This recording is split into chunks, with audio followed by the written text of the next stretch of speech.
Welcome to the Graps podcast. I'm very much sure that is Khalid. Khalid, how you doing?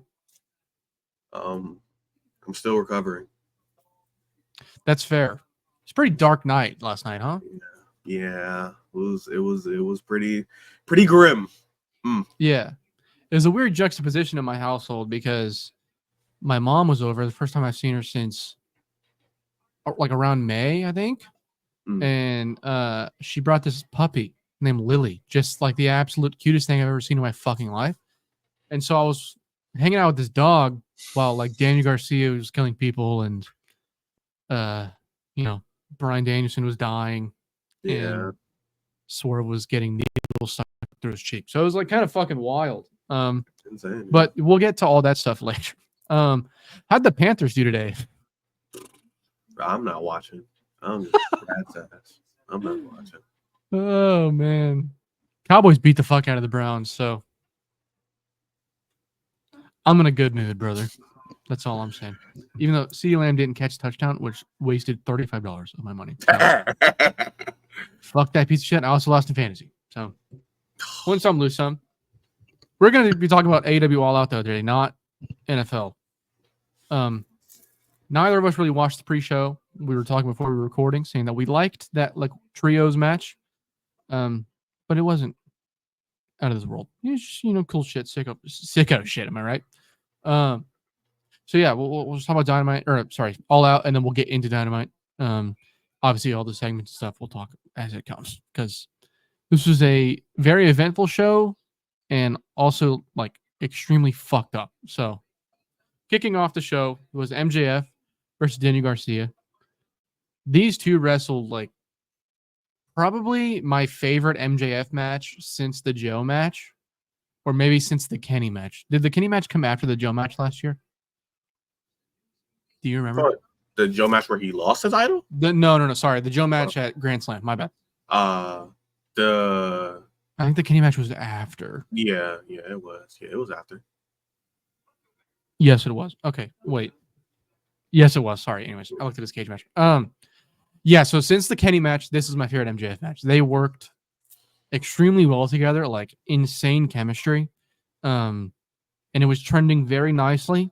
I still think like we'll get into the result in a second, but the match itself, I still think was MJF's best match since then. And Danny was like a big part in that. His comeback was fucking awesome. I tweeted out immediately as it started happening, this is going to rule. And it did. It was fucking sick. Yeah, very good chemistry between these guys. What did you think about the match itself? We'll get into the result afterwards. I was kind of thoroughly impressed. I didn't think because like 2024 MJF, he's a questionable guy. True. He's a questionable guy. So going into his matches now, especially his singles matches, I mean that's it. It seems like that's all he's really going to do now is singles matches. Going into it, you're like, this could be a good match, but will it be a good match? So, when his music hit, I was like, oh shit, we're starting out with this. That's great. Mm-hmm. They start getting into it. I was like, oh yeah. Then we got the color from Danny eventually, and I was like, yeah, this is more of a classic MJF feeling match. Like this is it really was, yeah. It wasn't as I don't know if gimmicky is the word I'm looking for, but like he wasn't doing. It just wasn't like hokey. Yeah, exactly. Yeah, that's the word I'm looking for. Hokey. It wasn't like wink, all this. Ironic. It was just MJF just being a great heel wrestler in the ring and really showing that, and then also Danny being just a great babyface in the ring as well. The comebacks. For there was a section in there where Max was just taking over. Like it was really looking grim for Danny. It was like, yo, he's not winning this. He didn't win this, but like it was looking pretty rough for him. Like I didn't even think he was probably gonna get to come back for a minute, but they let him get to come back. And then, yeah, you can talk about the result because Now the result. MJF wins with a low blow. I immediately was fucking mad because it feels like AEW is like so insistent on the fact that creating stars has to be this long process when it does not have to be that way. Giving Danny a win here is like an immediate like elevation of the guy. It puts him on a different level than where he was coming into the match. Seems like a no-brainer to me. And then you have him beat the fuck out of MJF afterwards and celebrate in the crowd. He looks like a fucking loser. He looks dumb. It's the Drew McIntyre Tyson Fury shit from where like Clash of the Castle 22. It was unnecessary. Like having Danny win by beating the shit out of MJF and breaking his neck is the right way to go about it in my mind. Having Danny win or having Danny lose and still do it, it doesn't make sense. Now, the reported reason was this writes MJF off, but also they didn't want to give Danny the win because he hasn't re-signed his contract. Even if they're like under the assumption that he is re-signing. Again, that doesn't make sense to me. If you're under the assumption, give him the win. Like now when he does resign, if he does resign, I guess, but when he does resign, going forward, like he lost to MJF. It doesn't make him look good. And if MJF is leaving to do a movie, like it was also reported, what the fuck? Like, I don't get it. It just, and somebody was talking to me about it, saying like they posted the video of Danny doing the power driver to MJF and saying, is this guy not being put over? No, he's not, because he lost the match. That seems like, of course, not that him hitting the power driver afterwards doesn't matter because he like came to do what he said he was going to do. I get that. But then why not just give him the win? I don't get it. You know? Am I sounding stupid? I mean, like, no, but it like just from a logic standpoint, like me personally, I don't think they're confident in him resigning. Like, but like everyone is saying that they are. Like all of SRS, Ibu, all these people are like, they assume he's gonna resign. He just hasn't resigned yet. I'm peed off, brother. I mean, like, I'm not ready to like sell my stocks, but it's a little annoying, you know. Just make a star. It's not that hard. Yeah, I mean, and if they do think he's staying and like he like really is staying, then like yeah, like that's pretty silly. And then like where and it's also if you're writing MJF off, where then why not? Yeah, exactly. Why like writing MJF off and not giving Danny the win? It doesn't make sense. Okay, even if Danny doesn't resign, writing MJF off, like it doesn't matter. MJF's gonna come back in like 2 months, maybe something like that. That might be a little long, but he's gonna come back. And if he lost to DG, then it's like something he has to work with in his character, and it becomes interesting. It's a weird choice for me. I still thought the match was awesome. I thought that at one point Danny was like gushing blood, and I was like, "Holy fuck!" I figured it was gonna get color, especially after you sent me that poster that literally had them bleeding. I was like, "Okay, they're gonna bleed," but he got like way more color than I thought he did, or he was going to. Way more than he ever has, I think. Right? Yeah. When I mean, like, it's definitely been a while since he's like bled in general. I think, but I feel like. But the last time I can remember was Blood and Guts. Yeah, I could be wrong, but yeah, I think so. But he when they were on the top rope, I think when they were I think they were teasing one of the pile drivers. I think, and the camera like it kind of got in his face, and the blood was like it was just it was going. It was everywhere. I was like, wow. Yeah. Very good match. I'm not super high on the result. It confuses me a lot. But we'll see what happens. I'm not out on DG. Obviously, like I'm campaigning for him to be made into a star right here, but yeah, we'll see. We'll see what happens. After that was, I think, the perfect cooldown match. The World Tag Team title match, Young Bucks versus Claudio and Wheeler, who we will talk about later in greater detail. I I thought this match was fine. I think it went a little long. 15 minutes. Fuck me, dude. I didn't realize it was that long. Holy shit. It was fine. It was, like I said, a good cooldown match. I think Claudio, these past like 2 weeks, he's been on something. He's had some like really, really good performances. The Young Bucks looked fine. They looked locked in enough. Like they weren't out of this world. I forgot who tweeted it. They said, I feel like I'm like trained to check out whenever the Young Bucks come out in this type of gear. And it's a weird, like, I don't know what it is, but the same. Like when they come out in these fucking silk vests, I'm like, okay. These are my champions? Okay. Sick. But yeah, I mean, the match was okay. It wasn't really anything to write home about. I didn't catch anything like as far as the segment later in the night goes that was like hinting at this. Did you like at all? Was there like any miscommunication between Wheeler and Claudio? I'm not nitpicking, by the way. I'm not saying like they should throw something in there. I was just curious. I don't think there was. I'm trying to remember the finish, but I don't think there was. Because finish. I think it was a roll up, wasn't it? It was like a roll up.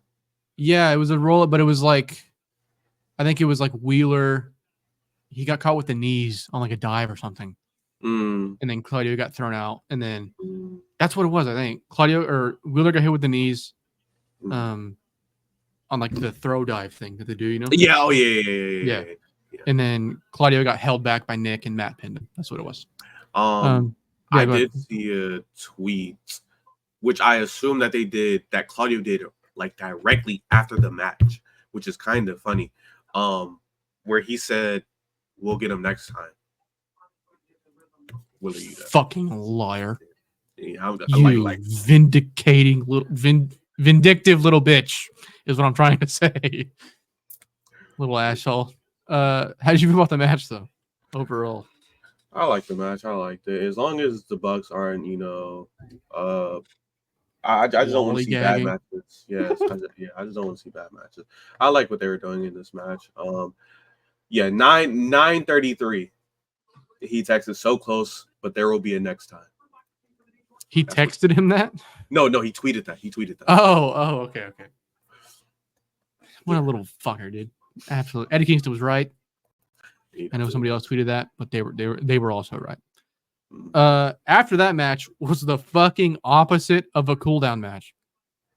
Will Ospreay versus Pac. My God. This match was like the equivalent of a bomb fest, but in like high flying form. I think there was like 8 poison ranas or some shit like that. I think that might be exaggeration, but still a ridiculous amount of them. It's like just like a technical masterpiece in terms of just like their technique throughout the entire match was absurd. There was a specific poison rana. There was the one on the apron that was fucked, but there was the one poison rana after the German that he did. He slammed him down with his fucking like Pac slam Ospreay down was like ridiculous sound it made as well. Yeah, just fucking insane. And then the finish, the fucking dude, did you see the clip? So yes, I did. Ospreay went for the what's it called? The Storm Zero. No, not Storm Zero. Stormbreaker. My apologies. Stormbreaker. And Pac reversed it with like a Rana kind of, but into a roll up. And then Ospreay kicked out and reversed it into a Styles Clash. And the entire crowd goes, Styles Clash! It was like loud enough and enough people that it was like picked up on like record, the audio. It was fucking sick. So Ospreay hits that and then hits a very, very good fucking hidden blade. Like brutal hidden blade. It made my mom scream. He hit it and she goes, oh! It was fucking sick, dude. And that's exactly what I said. Whenever we were previewing the show last week, I said that I was watching it with my family. And so this is like the perfect match for casuals to watch. Or not even casuals, just people that don't watch wrestling. This was like, she freaked the fuck out of this match a couple times. So yeah, I mean, it's rated a 9.27 on Cage Match. I think deservedly so. Yeah. How'd you like it? Hey man, listen, man. It's just it came on a little early. I was a little surprised. I was like, Damn, third match of I the was a bit night. surprised. Yeah. Third match of the night. And this is what we doing, y'all. Oh, so y'all really confident in the rest of this roster like that? I mean, rightfully so. Yeah, I Based mean, off each based on other. the rest. Yeah, Yeah, exactly. yeah, Based on the rest of the night. yeah. Like rightfully so. Y'all did y'all thing, but man, this match, I think it was like like speaking from a modern like I mean modern, I mean like 2020 and going forward. Um, it it was like this is like the match, the big match that you kind of want to do when you have these athletic type people like this. Exactly. You have not and like not only are these people, or mainly Pac, Will Ospreay, he's for his size, he's a bit strong, but Pac is like unbelievably strong. Like It's ridiculous. Yeah. he's ridiculously strong because he can do deadlift Germans he can get you prone and deadlift German you. He can do dragon suplexes. He can do suplexes on apron. He's so like compact. Yeah, he's super compact. He's got to be like, I want to say like 5'9", 5'10", maybe. Yeah, maybe around even there. Yeah. And like he's like just Just but bulky like as fuck. when he gets in the air, it's like what? It's mathematically and from a scientific standpoint, it doesn't make sense. All right, and the poison Rondas that he attempted, the one that he did off the top rope, and then Will Ospreay landed on his fucking feet. Oh, I forgot to even mention that shit. Like, That's crazy. That's ridiculous. And usually they don't do the poison Rana from the back like that. They usually for the Ospreay spot where he lands on his feet. Usually doesn't They do it from that. the front. They do it from the front. He flips out. Right. He looks out to the crowd, looks out at the camera, and then turns around, does his thing. But he did a backflip, landed on his feet, and it gave him the perfect momentum to run back to the turnbuckle and then bounce back with a hidden blade. And that shit was beautiful. That shit was great. Yeah, the match. Yeah, as a person who like when I like started to expand from WWE and got into like PWG and stuff like that, the high flying stuff is like, it's like very high up there for me. So, and this was like one of the best representations I've ever seen. Like this was a great balance of just indie goodness.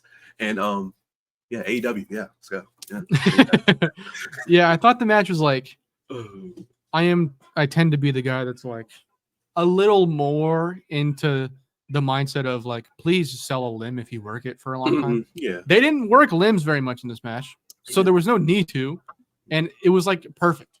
I mean, obviously, like they were still selling, and like I guess I could be that guy and be like, why wasn't Will selling his neck? He got hit with so many poison piranhas, but I'm also not a pussy. Okay, so the match was like vibes. It was pure vibes.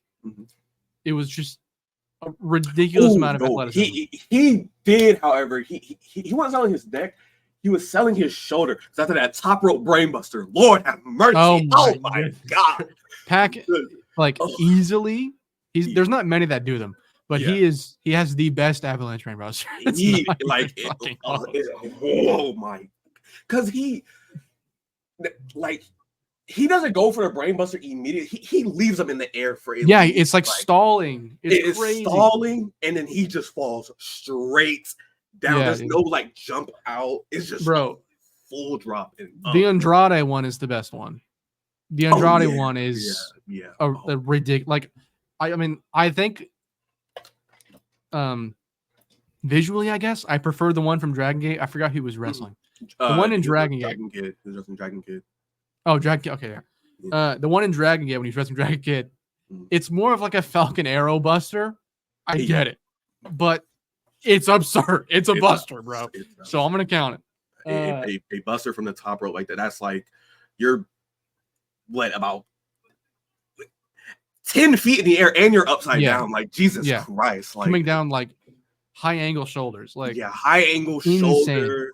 Like crazy. Both these guys are like ridiculous wrestlers. Yes. Just absurd. Pac is 1/3 of the trios champions. What's gonna happen with those? Yeah. come back later. Yeah. After that match, it was funny. Dave Meltzer tweeted out, God bless whoever has to follow these guys. I mean, it was another fucking fantastic match. He said that shit in the entrances. He said, Yeah. God bless whoever has to follow this match. I was crying at that shit. The people that did have to follow that match was Chris Statlander versus Will Nightingale in a Chicago street fight. That was fucking sick. FMW style shit. Yeah. Yeah, I mean, I think this was like chemistry wise their best match together, which makes sense because these two women are absurd at street fights for some reason. Like some of the best in the company. It's kind of fucking crazy. I mean, the first spot that comes to mind in this match is the Swanton. Bro, Willow, are you okay? She got fucking whiplashed into the ground like crazy. I thought she was like, first of all, I thought she got shoe busted open, but then I thought she was like knocked out for a second, or at least dazed. She had to have been. Like the way she slammed her head on the ground was like scary. It was matched the kind of feeling I got when I watched when I think it was Austin Aries did the dive on Nigel and Nigel and Nigel, in the barricade. Yeah, It was that kind of vibe. Man. Yeah, it was like that kind of vibe where I was like, are you fucking okay? Jesus fuck. And then there was like Stat did the splits into the fucking thumbtacks. That popped me a lot. Yeah, I mean just a sick fucking match. Did it like this was about as long as the tag team match, but it didn't feel that way. I felt like they were like working pretty quickly. Yeah, I enjoyed this match a lot. How'd you feel about it? I really enjoyed this match, and like even going into it, I was like, ever since they did their second tag team street fight match together, I was like, I cannot wait for these two to fight each other, because when that happens, it's going to be an amazing match. That's exactly what the fuck happened. It was an amazing match. The spots I want to speak about, the fucking the pounce into the barricade. Lord have mercy. Yes, dude. Stat fucking took a crazy bump on that. Good for her. Yeah, that was and say someone on Twitter, I don't want to say their I don't know her name, the red-haired lady that like is at all the Chicago shows. Yeah. She was sitting like on the backside of the camera where that was happening. So she had her own view of it when it happened, and the sound that shit made. There was some guy next, and he screamed to pounce at the top of his lungs. And boom! I was like, holy shit. Fucking insane. Yeah, the split into the thumbtacks was crazy. The light tubes. Oh yeah, dude. I was watching. My brother was watching with me, and I goes, "Holy shit, those are light tubes!" Yeah, fuck it, big Bob. For some reason, light tubes are not used more often whenever they do these unsanctioned, death matches or whatever. It doesn't make no sense because light tubes is like. I prefer light tubes over like tables, in my opinion.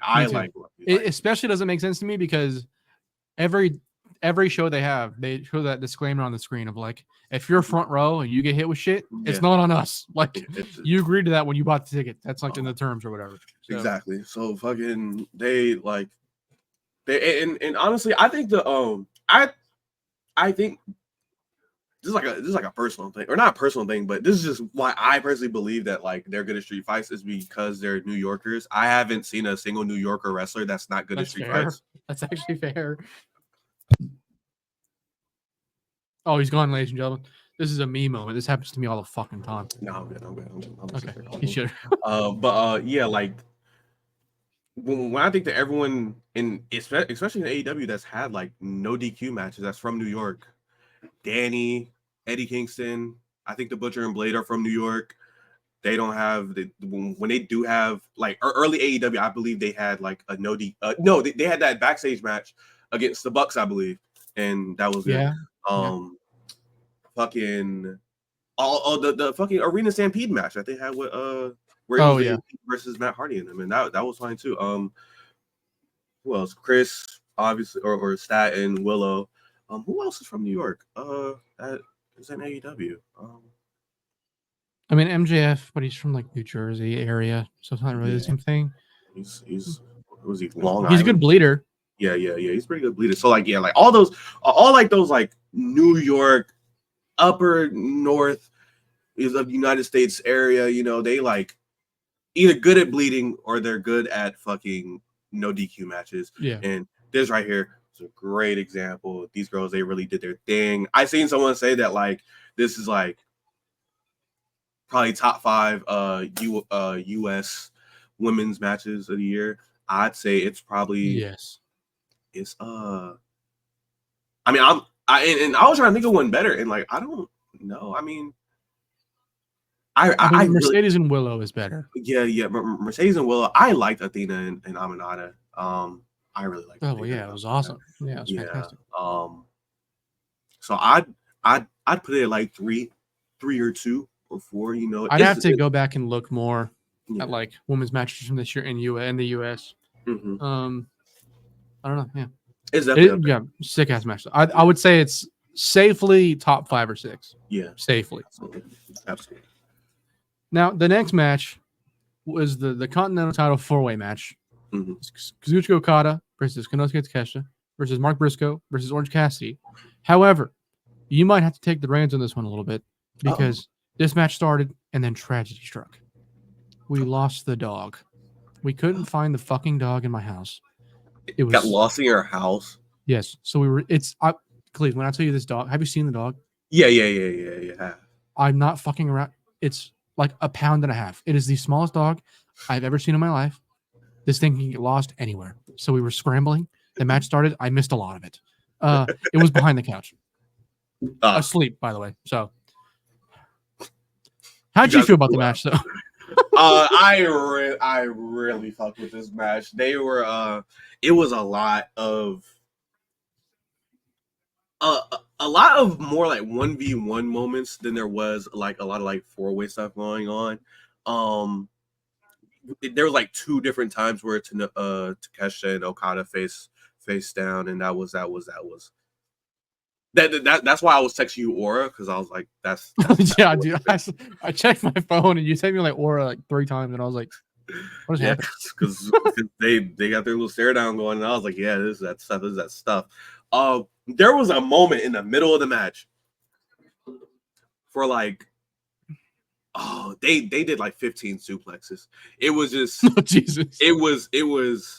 I forgot who it started. I'm pretty sure it started with Okada and Cassidy. I want to say, but Okada did just a regular like just suplex to Cassidy, and then someone came up, suplex Okada, and then like Takeshita came up, suplex that person, and they went like round the rosy, and then they went all like everyone got suplexed by each person except for Cassidy. Cassidy couldn't get a suplex on anyone, and then I think Takeshita was finna suplex him, or no, he tried to suplex Takeshita. Takeshita was finna counter it. He did the stun dog, and then like the match continued. They were doing their thing. I will say the end of the match, which is like what I said when they when we were covering like Collision earlier this last week, or no, we didn't cover Collision. Are you talking about this latest episode of Collision? Yeah. No, we haven't talked about it yet. We did the preview. We did the preview. Yeah, we did. Yeah. Where I was saying like, oh, someone's gonna cost Takeshita the title, or like Okada's gonna like make Takeshita lose or something like that. And that's kind of what happened. Takeshita was on a roll. He was catching everybody with everything, and it was beautiful to see.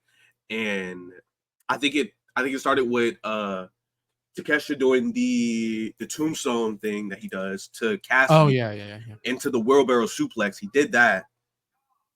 I think he caught him with the knee. Oh no. Yo, oh my god. Cassidy was doing the orange punch, and Takeshita caught him with the nastiest forearm I have ever seen in my fucking life. Oh my god, that shit was so fucking hot.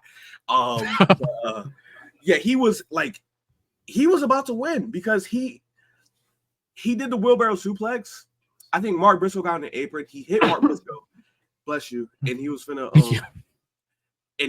do I believe he was finna do the knee, and he might have actually did the knee. And when he did the knee, I think that's when Okada got in the ring. He threw him out the ring.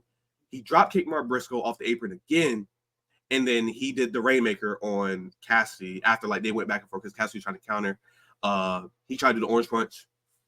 Okada caught him, wrist, clubbered him. That was the match. So like, essentially, Okada was the reason that Takeshita lost that match. And that YouTube link I sent you, where they were backstage with Don Callis and Takeshita. Okay. Yeah, they were. Takeshita cut a promo, but he all Japanese. But you could catch that he said Okada 1v1. It's basically saying this isn't over. We will have a 1v1 match eventually. So I think that might be C2 finals. You think so? That's where I'm leaning. Okay. Jesus Christ! Sorry, I thought my dog was throwing up. No, I think that might be C2 finals. They've had like multiple moments, and I feel like as soon as Okada came into the company, that became like a dream match for people. So the appeal is already there, like the desire to see it is already there. Yeah. And I think building to December with that match in mind, the C2 starts 2 months around there, maybe, give or take. Yeah. So I think building to that match, like through the C2 as well, I think that's like would be perfect. I think like Excalibur, he was talking about it, like how like he was mentioning how for the past like almost like 10 to 15 years, Okada's been in New Japan, Takeshi's been in DDT. This is for people in Japan, this is a match that they probably want to see for a long time, and now we're getting a taste of that in the ring right now in this 4-way.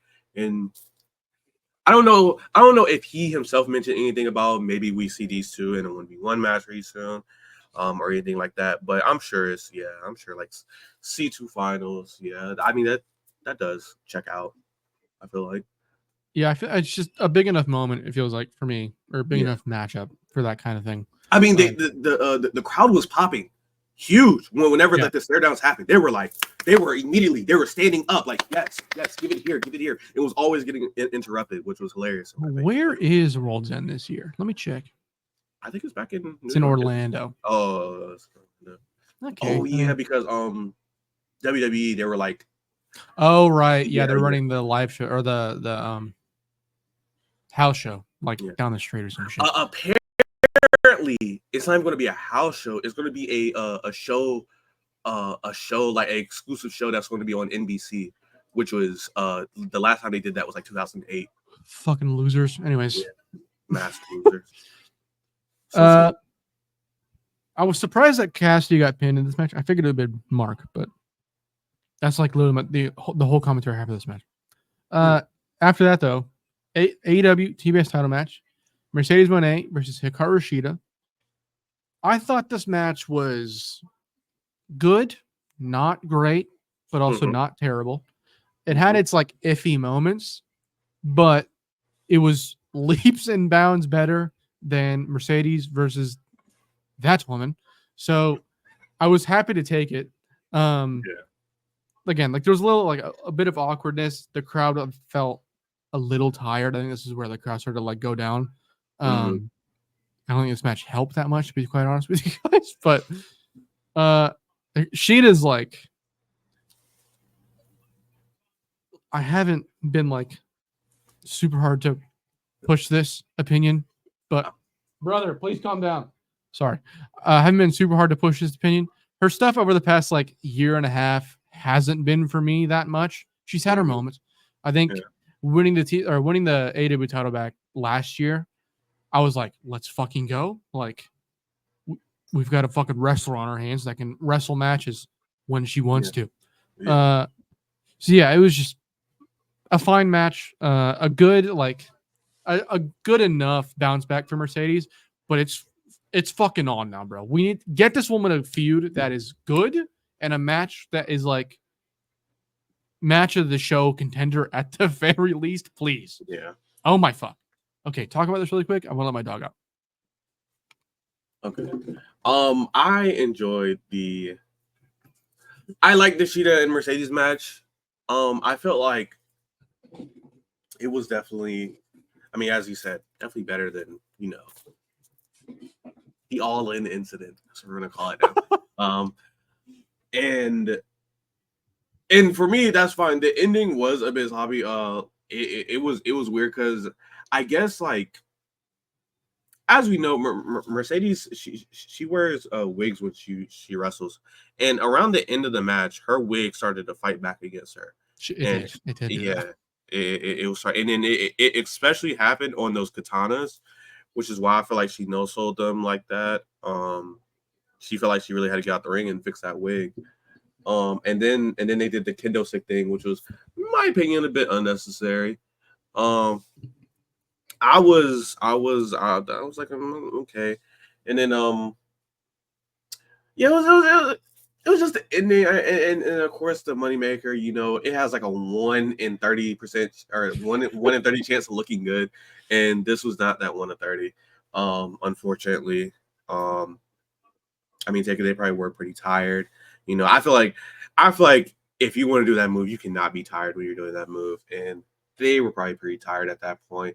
But up until the end of the match, I was liking it. I know people say like she does like slowing down and stuff, and like it's just not who she It's not even that she's slowing down. It's just that her stuff looks like sloppy. Yeah, sloppy. It's sloppy, but it's also like so loose. Mm. The katanas in this match I thought were very good. Yeah. The first one she was like weird, but the second one was like fucking. It was stiff. It was good. Yeah. But like her strikes and stuff are just so like that kind of shit. It's just not.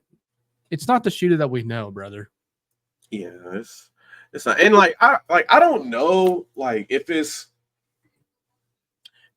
because like she knows who she can do stiff shit with or not, or like she just dropped it completely. Because like if we end up getting Hater and Sheeta again, and then for some reason she's being stiff as fuck, then it's like, okay, now it's a problem of she just doesn't know when it's okay to be stiff and when it's not okay to be stiff. But that also is weird because the match opened up with Mercedes beating the shit out of each other or beating the shit out of her. It's like, if Mercedes is being stiff, fucking strike back, bro. Yeah, like I don't know what it is. I hope she can like get. I hope it's not like like she's like falling like out of it mentally to where like she feels like she doesn't want to really like wrestle no more. She doesn't want to be in the bigger spots anymore. Like I hope it's not one of those things where she's just like clocking it in, type shit. Yeah. Like maybe she needs a break. I don't know. She doesn't wrestle that much. Yeah, she doesn't. So like I don't know what it is.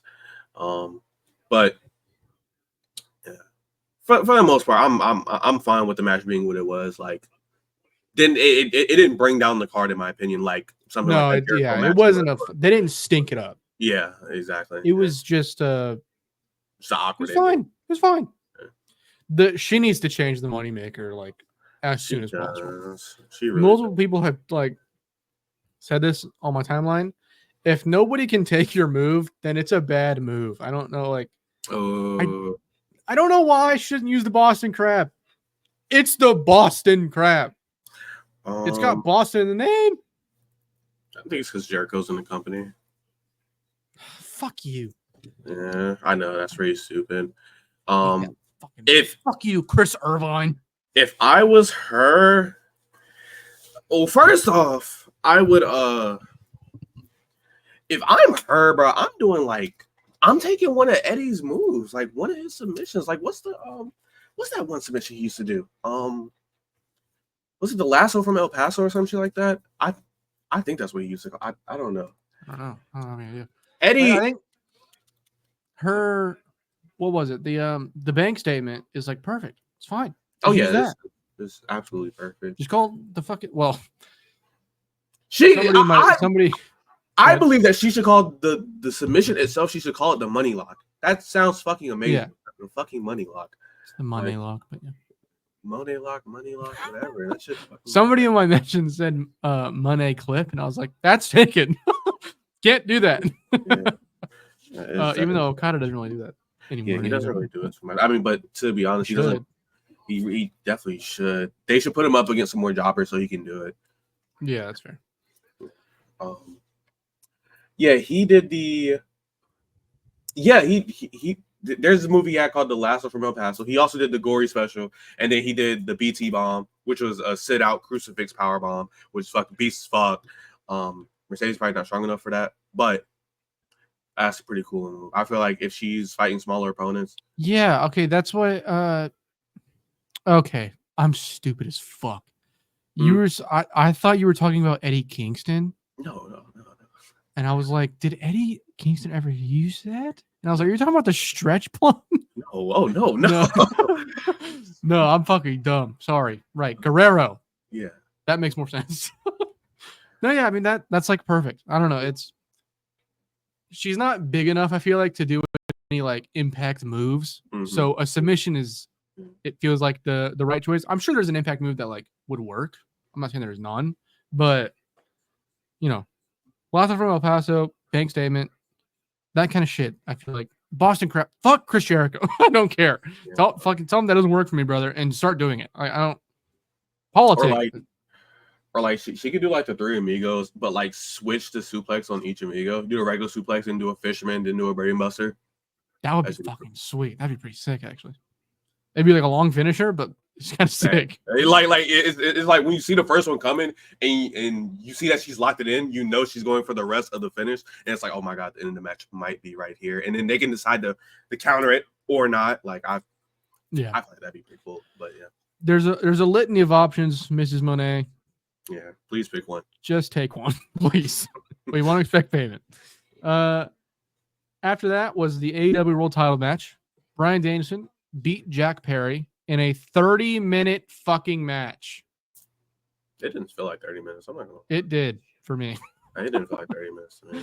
This was towards the end. It became a slog for me sitting through this match. I thought it was good. If I were to put a star rating, I would say. Give me a second, folks. My brain is working. Off first watch, I'd say like 3.25 is where I would put it.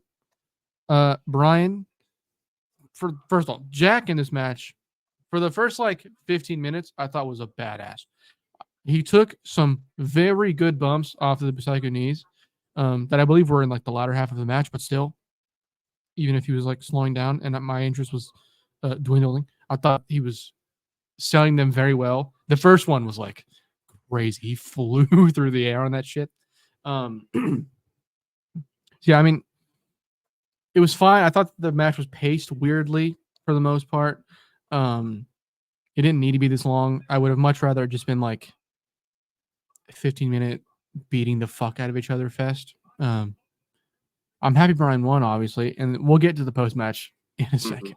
But did you like the match? I know you said you didn't feel that long for you, but yeah, I did like the match. I mean, everything on the card for me was like at minimum was like four stars. But fucking this match, like I liked what Perry was doing, and then also like I also like the fact that the crowd itself, or I mean, well, honestly, like the crowd itself, but also that Perry has gotten to a point where like they won't chant CM Punk during his matches because they were doing it. I mean, I didn't hear it. I didn't hear it. Oh, dude, it was like I think I heard it one time during. It had to be fake. It didn't last very long. It had to be fake because I heard it wasn't. It wasn't the entire arena, to be clear. But it was. I could hear it. I seen a tweet where I believe it was Lyric who said like someone tried to start a CM Punk chant and then they started a Crimea River chant. That Crimea River chant lasted for like at least like 45 seconds. So the fact that it's guys, and then they also did a fuck Jack Perry chant. So it's like, you know, like those chants are better. Like fuck Jack Perry chants, even if it does have like a CM Punk connotation to it, it's not obvious. So it's like that is just a pro wrestling chant. It's not like a insider chant, if you will. He also did a he started doing dragon suplexes, and after the first one, it was such a good shot. He did the first dragon suplex, and he just looked at the camera and he just went like that, and that shit was so fucking hard. I don't even know what the hell. That and then he did another one, and I was like, yeah, he's dude, what, dude? The fucking like Dragon did a butterfly zubak, you know? Oh yeah. Oh yeah, that shit was, off the apron. God, he picked him up, held him in the air, and then whenever Jack was in like a safe spot to rotate more, he like flipped him, and like Jack landed hard on that shit. Like looked rough. He didn't move after he landed too. It was yeah. I know that shit hurt bad. Oh my god. Yeah, that was Jack definitely, like, he took some amazing. He took a beating, yeah. Yeah, he sold well, and then took some, like, you know, some hard hitting stuff. A lot of the I seen someone say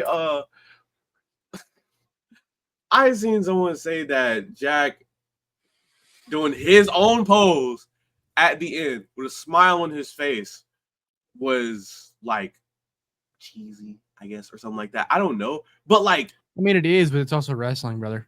I could have sworn like almost every young person that has fought Bryan Danielson at this point, if they've gone with like a long match and it gets to a point where they're like, okay, I know I can't beat them, so let me just hit me with it, bro, because I'm not gonna. Yeah.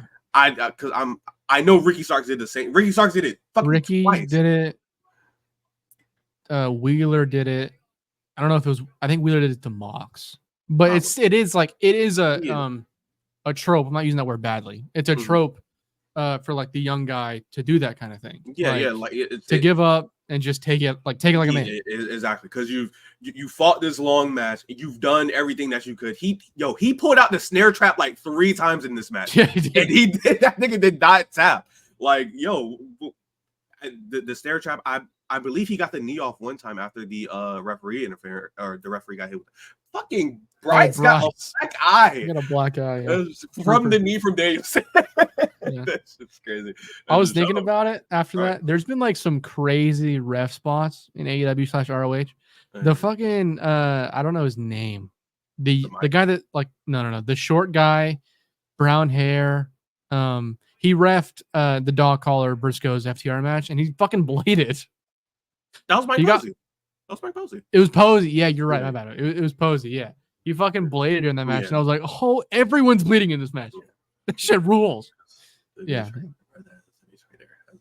I believe he wrestled, but I don't know. Did he? I'm gonna check that real quick. I don't know how long he wrestled, but he probably did wrestle. If he knows how to blade, I'm pretty sure he probably wrestled. Or he was at least taught or something. You know? Yeah. Let me check, folks. Sorry, I'm interested in this. Wait. Also known as P Dog and Kid USA. He did wrestle. He retired in 2020. Goddamn. He retired like right around the pandemic. He wrestled Adam Priest. That's kind of sick. Oh god. Anyways, yeah. I thought the match was good for the most part. A little long, just too bloated.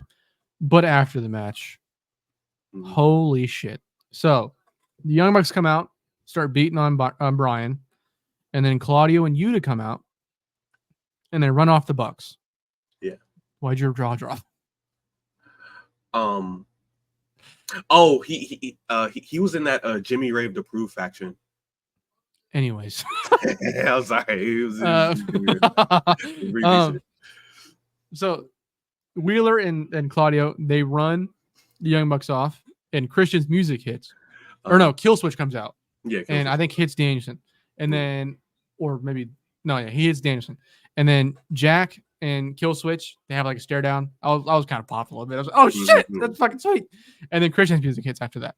He's walking down the ramp slowly. He's got his contract in his hands, and Mox comes out of the crowd, stands in front of him, and then Wheeler and Claudio come in, and then Pat comes in with them. And so they're all standing there. Christian decides to walk back. The BCC plus Pac get into the ring. They, Mox hugs Danielson, kisses him on the forehead. A little weird. Foreshadowing, perhaps. And so Claudio, they all raise Bryan's hands, but then Claudio hits him with a fucking European uppercut. And Bryan's reaction to this is like, I'm not kidding. It's not an exaggeration. It's fucking genius. I feel like they didn't even tell him like that. Like that's what his face was like. It like broke my heart, bro. I was like, the pain for him was so strong. He didn't even feel like. Okay, well, the heartbreak was so strong. The heartbreak was so strong that he didn't feel the pain of like the actual uppercut. You know, he was just sitting there, mouth agape, just so surprised, heartbroken, taken, by surprise. Yeah. And at this point, he's just sitting there, and Mox grabs a bag from his pants, I guess, and puts it over his head and starts suffocating him. And in the background, you see Pac holding Wheeler back, and Wheeler's like reaching for Brian. At some point, he gets like real tears streaming down his face, and Mox is just stoned face. Doesn't give a fuck. Old Yeller out at the barn, just holding the bag over his head, suffocating him. Eventually, Brian, stops kicking, and he's out. And it was just like horrifying, like genuinely horrifying. Which is funny because what we're getting to after this. But yeah, I mean, just like truly horrifying, like sadistic segment. Just all the superlatives, ridiculous. This is the most I've been affected by a segment in a while. Like the Mariah May Tony thing was good, but I loved it from in a different way. Same for Hangman and burning the house down. Yeah. I love them, but I love them in more of like this is a really cool, like it was more of like a, how do I say this? It wasn't like a wrestling fan way. Like it was just me kind of being like, these are like really well done segments. The way he cut the promo was really cool. Or wow, she got a really good fucking blade job there. That kind of thing. Yeah. But with this one, I was like, the wrestling fan of me was like, no, please, somebody save Brian. I can't, dude. Yo, did you hear Ross, bro? Jim Ross? Dude. It's like, you can't have it in pro wrestling. This is not pro wrestling. I also feel like they didn't tell him either because he was fucking pissed. Oh, he was livid. God. And there was a video from the crowd when they had just jumped the guardrail, and it was Mox, Claudio, and Pac, and Marina, yeah. And there was kids in the crowd screaming, "Why?" Like they were heartbroken. Just like genuinely made me sad. I fucking love this so much. The floor is yours. Talk about it. Go ahead. I'm trying to think of like the last time like I was really like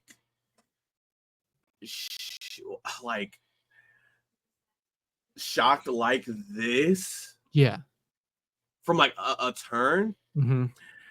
And when I do think about it, like or like shocked and like also like damn was when the I think they were called Super Elite at the time. When it was Adam, Kyle O'Reilly, Bobby, and then the Bucks. And then they fucking choked out the Bucks in the middle of the ring. And then that kid was yelling, crying. And like for me, I was like, damn, because like Kenny's not here yet. Like, can we hold off on this until Kenny gets back? And it never happened. I was like, damn, like fuck. But like that's kind of how I felt. But also at the same time, like I've been waiting on Hill Mox for so long. So when he pulled out that bag, and they kind of got me because okay, there were so many emotions as the whole thing was going on. So when Killswitch got in the ring, I was like, oh, what they finna do? Nothing happens. Which like, hey, fuck, can we get like a handshake? I'm like, come on. But Christian comes down. Got the thing in his hand. I'm like, oh, so he's gonna cash in. Now, when Mox came out by himself, I was like, yo, Mox is gonna like slowly turn around, or he's gonna get in the ring and he's gonna hit him with a. I thought whenever they had his arms raised, I was like, oh, Mox is gonna hit him with a King Kong lariat and he's gonna fucking kill him. That's what I thought. Exactly. So like right there, when they were standing in front of the ring, I was like, okay, so he's gonna turn around. He didn't turn around. Claudio and Pat came in. I was like, okay, cool. They walk away. Claudio and everyone gets in the ring. I was like, okay. this is when it's going to happen. When Mox was hugging him, I was like, okay, he's finna like kill him right here, right? Dude, like in my mind, he had his arms around his head. Mm-hmm. So I was like, oh, he's going to put him in a sleeper. He's fucked. Yeah. Like, that was what, dude. It was there. He even kissed him. I was like, oh, yeah, he's going to put him to sleep, like right here. And then he did do it. So I was like, oh, so the turn isn't happening. And then when I seen everybody else get in the ring, I was like, oh, yeah, so the turn definitely isn't happening because everybody else is in the ring. If Mox he'll beat the shit out of Mox. Yeah. I was like, because like, if Mox were to do something, he's getting jumped. Yeah. So like, obviously that wouldn't happen. I was wrong. I literally, like, I was watching. I was like, oh, okay, nothing's gonna happen. Oh, wow. I just look, and then Danielson's on the ground. I was like, oh shit, what the fuck? He put the bag over his head. I was like, oh my god, no. But I was like, yes. And then what I found, like, intriguing just throughout this whole segment right here is the Pac part, because, like, first off, Pac isn't supposed to be here. So the fact that they crafted this after knowing that Lucha Brothers was going to leave, crazy. Dude, that's like that's true. Tony Khan, Will Washington, you boys are different. That's some crazy, like, booking for the future type stuff to have. And then just the wow, as soon as their arms like dropped, or like not as soon, but Willer and Pac's arm went down, and Pac immediately went to go over there to hug him. It was genuine. It was like, oh yeah, just taps on the back, yada yada yada. The fact that they did that and then had him hold Yuta throughout all that was like, I was like how do you book that? How do you do that? It was like everyone's like demeanor was like, it was like they all felt like it was like a necessary evil, you know? Yes. Like they all felt like it was a necessary thing to do. It's not even that like they knew it was the right thing to do, but a bad deed that had to be done. It was a bad like deed that kind of shit. Like, and like when you were talking about it, what's crazy is I haven't this is hilarious, but I was so upset by this segment that I have only been thinking about like, damn, when I think about the segment, I've just been like heartbroken. I haven't had time to think about it from that mindset that I thought about Hangman and the Mariah May turn segment. So like having Claudio be the one to hit Brian is fucking perfect because Mox is like the predictable one, but then having Claudio do it is like, holy fuck. So like it's not just Mox that's like turned, you know? Like it's Claudio. Especially when you think about what happened before the Owen, where Claudio walked out the ring. When Brian got there, and he was like, I want Brian to be safe. All this stuff. This feels like is this like multiple months? That's what I am saying. Like if Tony Khan has, because that was what, like May, like April, May. The Owen. Well, no, the Owen was. No, it wasn't. No, it wasn't the Owen. It was Anarchy. It was Anarchy. It was Anarchy. Yeah. So it was May. It was May. Yeah. Like that's again crazy. And Pac wasn't even a part of those plans. Pac was still that triangle. So the fact that through all of that, they got this angle set up here, and like, if Pac wasn't there, how would they have done this? Because how do you like? I feel like it was probably like they had this all planned, but then Pac just kind of became part of it, and they were like, I mean, fuck it, why not? And it works, but it's crazy. Less didn't Brian beat Pac in the Owen? He did. Crazy stuff. Listen, brother, I'm not saying that they had this all like calculated in their minds, but it makes so much sense that it's like it's perfect. It's like, scary. It's scary. Yeah, like it makes so much sense. It's God, insane. It's crazy, dude. It's insane. And what's even scarier is like, where is this going to go? Because there's so many, we know. I mean, like, we know. And the thing is, like, it's fucking crazy how much my mindset has flipped on that. Like, it's not like 100% reverse. I still need to see Mox wrestle before I'm like, okay, cool. But just presentation wise, I'm all in. I'm there. I'm so ready. You know what they're going to do? Oh my God. What? They're gonna do Mox versus Yuta again. Oh my! They are. That should be a Grand Slam. God, they're gonna do Mox and Yuta again.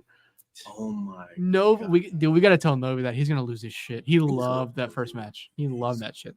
Did you listen to my voice about how I was talking about how close all these events are together? I don't think so. I think I was like, Grand Slam is on the 25th of this month. Yes. The 5th anniversary is on the 2nd. That's a week after. That's directly a week after. Damn. And then wait, is it? Hold on. Is it? Oh, okay. Sorry. Go ahead. Sorry. Go ahead. And then Wrestle Dream is 10 days after that 5th anniversary. Like the 11th, right? 11th, 12th, the 12th, I believe. The 12th. Right? Okay, yeah. Damn, so that's fucking wild. And that's all in like. I mean, that's kind of good. Like they have these like big moments to go to so quickly. Yes. It's going to be like it could be a well-paced storyline if they work their, if they use their time wise. That's what I'm trying to say. They got they have this week's Dynamite and then next week's Dynamite to build to Grand Slam, whatever they want to do Grand Slam, and then they have the 5th anniversary. Wow, dude. There's the fucking Darby thing as well that we didn't even talk about, and Darby is the match at Grand Slam for Brian. Darby is the match at Grand Slam, yeah. And then you still have. I am so incredibly intrigued. like, bro, this is awesome. Christian still has his title shot. Are they going to do Christian Mox? Are they going to do Christian Danielson before Wrestle Dream? Like that's. Like what's happening? What's going on there, brother? Like, what are we doing? Like, what's going on? This is a very good thing to have in your company right now. Another layer of it also is, or in something that like I've like recently remembered is like Christian and the Elite. They're kind of like they kind of work together a bit, and for Mox, it was that segment that I believe you missed when we were watching with Novi, where Mox and Marina, they were face to face with the Elite, and it didn't seem like there was any problem. Yeah, I went back and watched it. Yeah, it was like a very like eerie, but seemed like we're good, it's whatever type of vibe going on there. So like, I wonder if this is just all one big ploy just to get Danielson to retire. Like that'd be so fucking funny. You got like 15 people who want Danielson to retire. Like what the fuck? I'm like, I hope we get like a Mox speaks segment, a live promo, because that'd be great. I would love to know. Clearly, his motivation is like the title, is what it seems like. Yeah, but there could be something else. I don't know. Like, what do Claudio? Well, I guess Claudio could be like, we did this because. Man, Claudio could come in with a totally different angle. I don't know if this is what you meant when you brought this up, but he could come in and be like, Brian's not fit for the title right now because he's not fucking healthy. We're trying to do this so that he knows, like, that's why we did the bag. So we're not like intentionally hurting him. We're not, I guess it is attempted murder. So it doesn't really make that much sense, but, but like they could work it out like that. They definitely could. I'm intrigued, man. I'm intrigued. Yeah, it's hey man, it's looking crazy. It's looking wild. I'm very intrigued by this.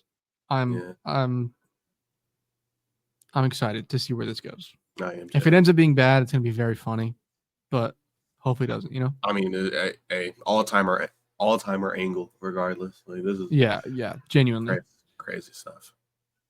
All right, after that, it didn't get much brighter, folks. Lights out, steel cage match. Adam Page versus Swerve Strickland. The introduction to this match was so good. When they had Justin Roberts, they were like, "The lights are out." That means that this is AEW is not responsible for what the fuck happens. I love the presentation of lights on matches, dude. They're so. And then I saw someone's comment. They said that they went into so much detail that the referee didn't have an AEW patch on his shirt. It was just a referee. That's sick. That's fucking wow. That's fucking awesome. Yeah, I mean, what is there to be said about this match other than everything that happened in this match? Swerve Strickland. Or no, hold on. Hangman took a fucking cop killer onto a shoot cinder block, and then Swerve took a powerbomb onto that same shoot cinder block, and it looked horrible. Both of them. Somebody paused it on Swerve's, powerbomb whenever when he took the powerbomb, and they paused it on impact. His body is it's like rounded, fucking like the ribs, and then just the rest of his body. It's that was brutal. Both of them bled. Obviously, it wasn't like it was so weird, dude. You know what this match reminded me of? It reminded me of Texas Chainsaw Massacre because there wasn't that much blood. It wasn't like Texas Deathmatch blood. But so like in Texas Chainsaw Massacre, there's almost no blood, but the entire environment of the movie and just the vibe and the aesthetic is so fucking gross and messed up that's how you feel. You feel like you're watching gore porn, but you're not. There's like very little blood. By the end of the match, you just feel like, oh, it's gross. You feel like you shouldn't have watched what you just watched, especially with the finish, which we'll get to in a second. This entire match felt like the Texas Chainsaw Massacre, and it was like, it's so fucking brutal. The cinder block spots, the stapling, Swerve bringing out pictures of his kids to staple onto Hangman, the same way Hangman brought one of his kids' drawings to staple onto Swerve in the Texas Death Match. Fantastic.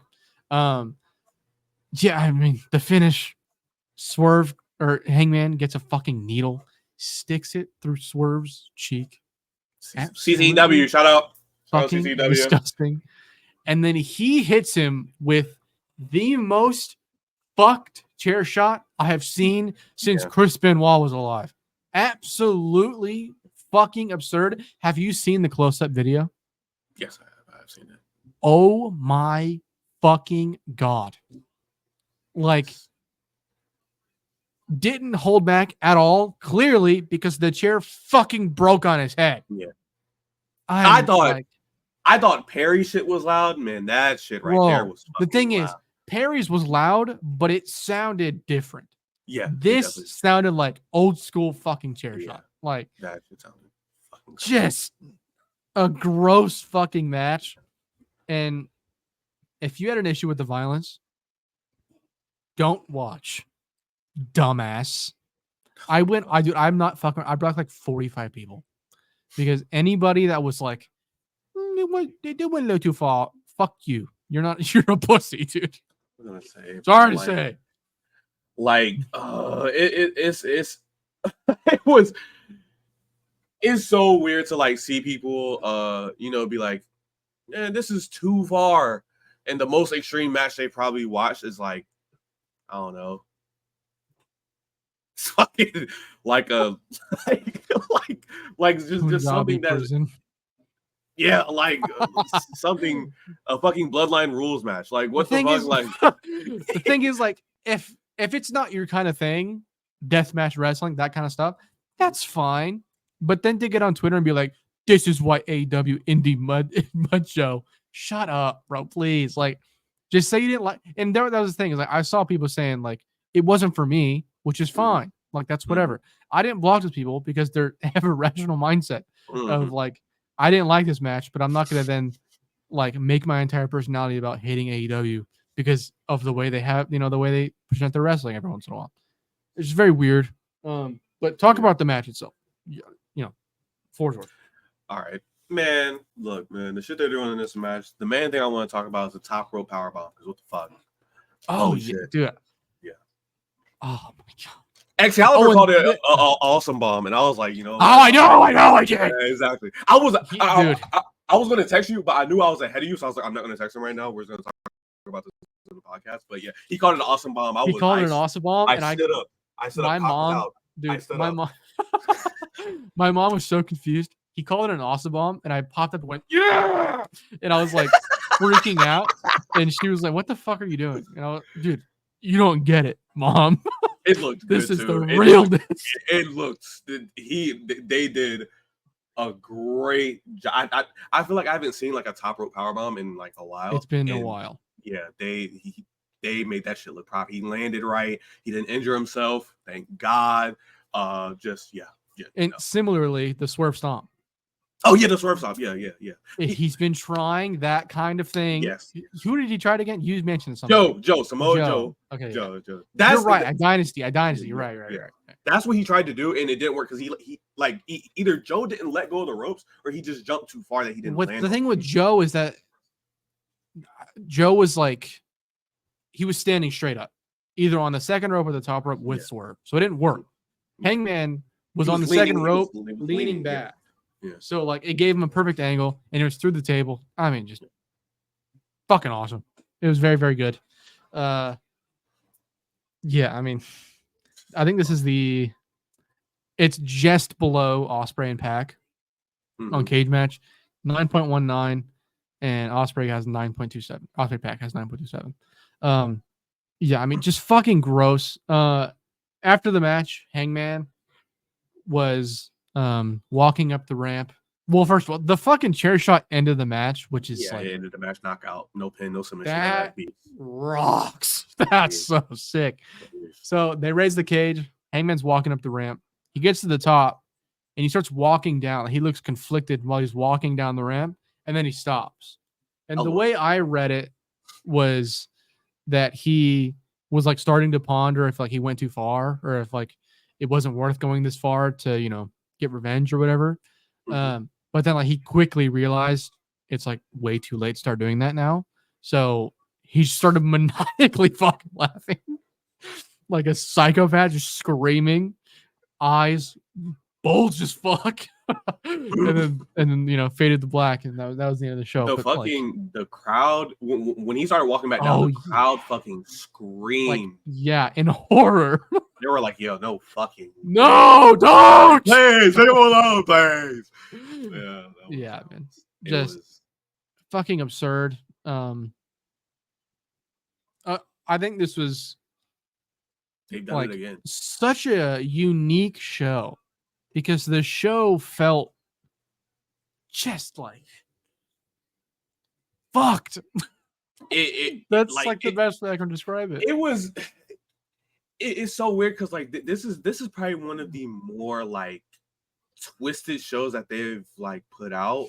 But like at the end of it, like I was happy, a bit fulfilled. Yeah. Like I was like, man, like that was a great show. Like, to be clear, we're not saying this wasn't a fucking Big Japan show. We know that there's like crazier shit out there, but like in terms of AEW and American wrestling, like major American wrestling, this was like something else.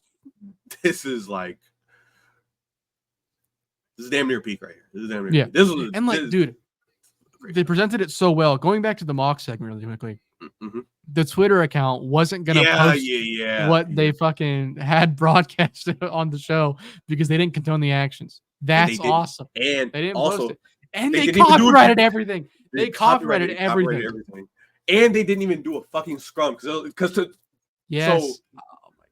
they had Tony Khan come out and answer a couple. He answered like 4 or 5 questions, and then usually if you never watch a scrum, usually an AEW scrum, they usually bring out the winners for like majority of the matches. It's usually like 3 to 4 people, but they did the pre-scrum where it was RJ City, Lexi Nair, and Matt Menard, and they were talking about everything that was happening. But then Tony Khan came out, he answered a couple questions, and that was it. He said everyone is tuckered out, or like the roster, there's just he can't answer questions right now, so this would be the end of the scrum. Yada yada yada. So probably 5 people have been arrested, and the rest of the roster is fucking tired. Dynamite is going to be an empty show. They're going to have jobbers doing matches for 2 hours. It's nothing going on there this Wednesday. Don't tune in. Don't watch. Well, no, wait, guys. We need all the ratings we can get for our favorite company, please.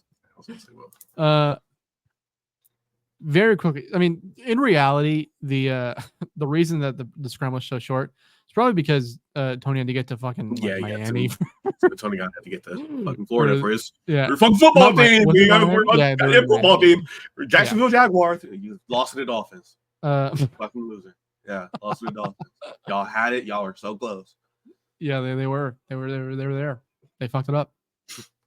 Travis Etienne fumbled into the end zone. What a dumbass. Anyways, I mean, fucking insane show. Before we head out, 3 things. Mhm. The Graps podcast has won again. Oh, yeah. This Wednesday on Dynamite, Queen Aminata versus Mariah May. We've been campaigning for this since the first one happened. It's finally happening. We're so fucking up. All right? We're up. 2 new things. Our friend Ave, friend of the show, he DM'd me about a trademark that AEW made for the Clone and El Clone. And he wanted us to speculate on what we thought this meant. The very first thing that came to mind for me, I think it was the first thing that came to his mind as well, was the Sin Cara fucking story. Mhm. You know, Sin Cara versus Sin Cara Negro. Yeah. That is, it seems like they might end up doing something like that with hologram, Mhm. which is I don't know about that, folks. Yeah. If that's the case, I'm not in on that. I was kidding when I said it, but now that I think about it, it feels like that might be what's happening.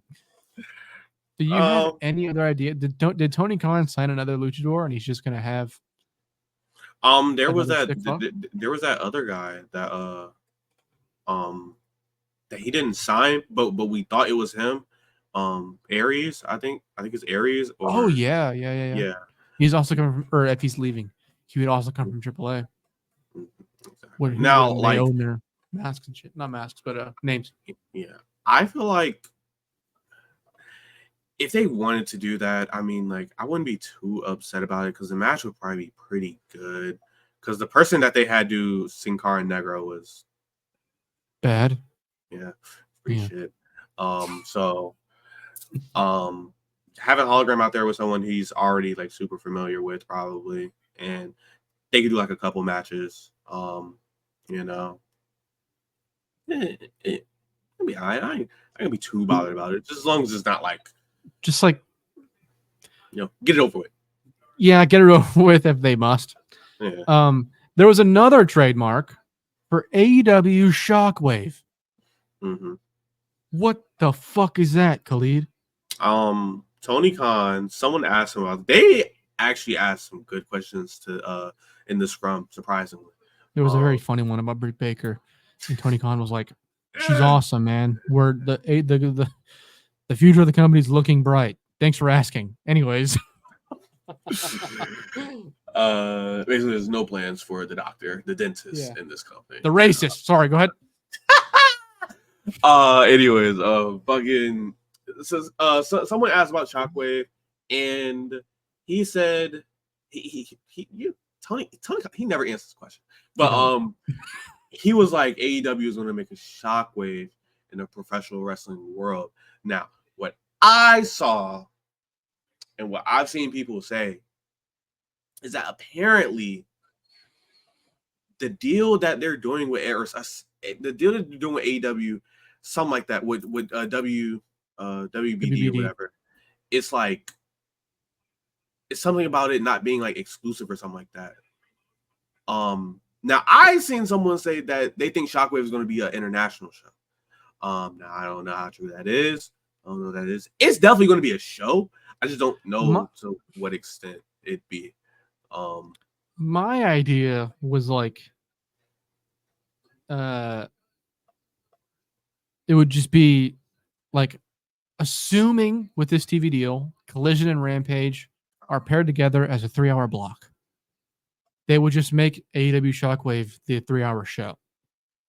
That's what came to mind. Just merge Collision and Rampage, and that's what Shockwave would be. But an international show is like, well, I don't know if that would be good. Because like, people already don't want to come to fucking work. Yeah. So like, that's why Collision is always fucked up sometimes. So like, getting people to come to work on a Saturday in another country, good luck, pal. Yeah. That's not happening. Yeah, no, I don't think that would really be the case. What I actually think is going to be, that was just something else. What I actually think is going to be is probably like a show that's like exclusively on HBO Max. That's probably a better idea. Like that, bro. That like having that just be like a developmental thing would be so much better. like I know people are like, just make ROH that. That's not gonna happen. That's clearly not what Tony wants to do with that. So even though I mean like it's not he doesn't want to make ROH dedicated to development, is what I mean with Yeah. that. He like wants it to have its own thing, clearly. Mm-hmm. He's still pushing. I mean, kind of. I know on the Death for Dishonor scrum, he said I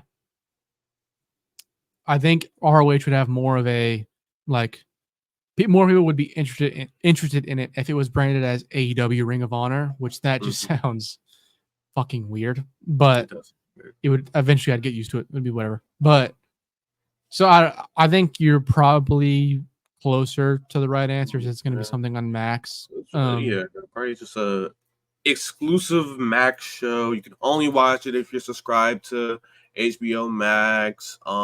It will probably like it'll probably feature like key talent. Like I can see if they wanted to have like Top Flight be like a main part of the fucking show, or whoever they feel like needs to be on that show to like help give it, interest to like, hey, you definitely want to watch this. Because there's good wrestling going on here. I don't know if they need a developmental brand, because like they don't have like a like they're not WWE. They don't have like the PC and things like that. So it's like they don't have the amount of resources to where the amount of coaches WWE probably has, and like I don't even know if AEW really even like scouts people for real. Like it's more they just have people come in, they do matches, and if they're liked, they have a better chance of getting signed. Yeah. And, so like it's but if it means that if them getting developmental means that they want to get more international talent or people that can't speak English, and they want to help them like dude, even if it is them signing people that aren't wrestlers and training them to be wrestlers, fine. Like we've had some great people through WWE do that. Bianca is like, of course, Bianca's a freak athlete. So, but like, if you had, I mean, given Jade's been in WWE for however long and she still hasn't progressed, neither here nor there. My point is, if you get a freak athlete in like AEW's developmental area, we'll see. Like they have enough people. You know what they should? You know what Shockwave should be? What should it be? It should be an HBO Max show, strictly booked by Danielson. That's exactly what it should be, and that's it. I don't know. I'm intrigued by it. I'm interested. I think you probably have the correct answer. Exactly what it will be, though, I have no fucking idea. We'll see. We'll come back to this conversation whenever it actually gets announced.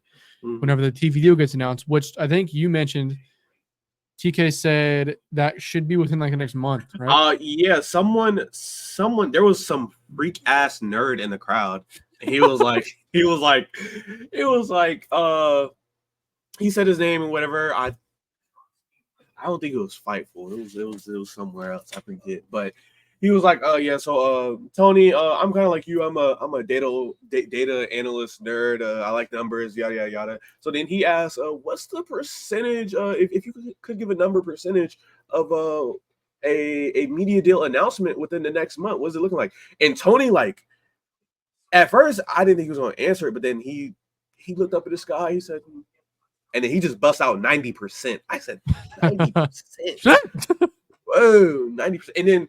And then Dave made a tweet because Dave was there, I guess, and he said that 100% they have the media deal, and then 90% that it gets announced within the next month, and within the next month is the 5th anniversary. So I believe that makes the most sense. Yeah, 5th anniversary is getting announced. Somebody else mentioned it. It was a journalist not connected to wrestling, more connected to like media.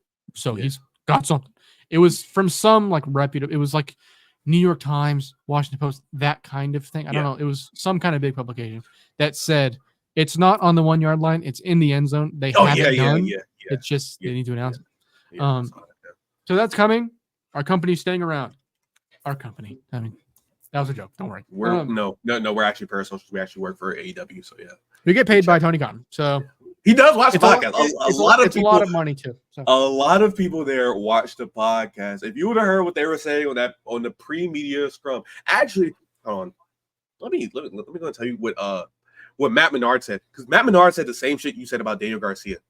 He said the same exact shit. He said, yeah, he got the pile driver, but he should have won the match. He should have won the match. Him winning the match or him not winning the match, it's going to hurt him in the long run. That's exactly. I so agree.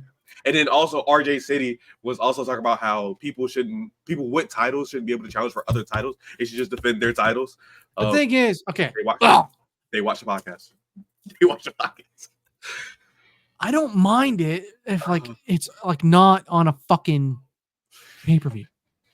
If it's like every once in a while, not often. Fine. Like what was it? Fuck. Like Pac having the trios title, or one of the two. It was like Pac having the trios title, but then challenging for the Atlantic title. That was fine. Yeah. I didn't care. Like it was. I feel like if it's like a tag team guy challenging for a singles title, that's cool. Like I don't really care. I don't know, man. It's whatever. It's over now. We're moving on. That's been the Graps podcast, though. Thank you guys for watching. Follow us on Twitter. Like and subscribe. Comment. If you think they went too far with the violence on the show. Jameer Gibbs made a great run. That's good for my fantasy team, even though we're getting blown the fuck out. All right. We'll see you guys later.